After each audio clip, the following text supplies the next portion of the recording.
उद्धव आणि राज ठाकरेंच्या बहुप्रतीक्षित युतीची आज दुपारी 12 वाजता औपचारिक घोषणा। वरळीतील कार्यक्रमाकडे महाराष्ट्राच्या नजरा। मुंबई पुण्यासह 7 महापालिकांमध्ये ठाकरेंची हातमिळवणी।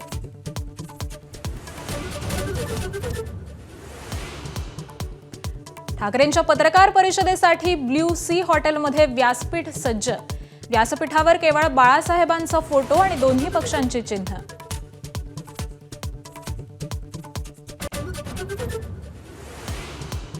ठाकरे बंधूंच्या मुंबईतील जागा वाटपाचा फॉर्म्युला माझ्याच्या हाती। सेना 140 ते 150 तर मनसेच्या वाट्याला 60 ते 70 जागा येणार। सेनेच्या कोट्यातील 15 ते 20 जागा राष्ट्रवादीला देणार असल्याची सूत्रांची माहिती। मुंबईत शरद पवारांच्या राष्ट्रवादीला उद्धव ठाकरेंच्या प्रतिसादाची प्रतीक्षा। आज उद्या प्रस्ताव आला नाही तर पवार गट मुंबईत काँग्रेस सोबत जाऊ असा रोहित पवारांचा इशारा।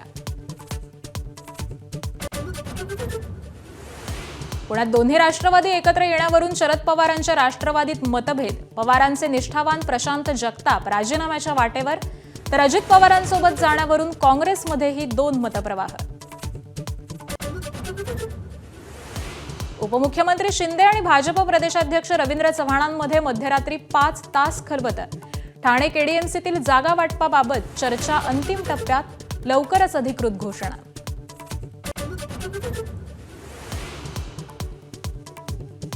वंचित आघाडी 30 डिसेंबरला भूमिका स्पष्ट करणार। भाजप शिवाय कोणाशीही युतीसाठी तयार असल्याचं आंबेडकरांनी केलं स्पष्ट।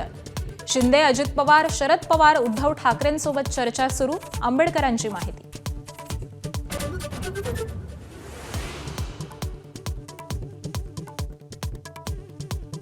ज्येष्ठ नेते सुधीर मुनगंटीवारांनी मुंबईत घेतली मुख्यमंत्री फडणवीसांची भेट। भाजपवरील उघड टीकेनंतर पहिल्यांदाच दोघांची चर्चा।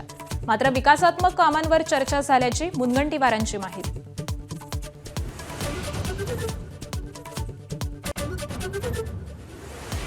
गुंड मयूर शिंदेचा अखेर भाजपात प्रवेश। ठाण्यात संजय केळकर, निरंजन डावखरेंच्या उपस्थितीत हाती कमळ।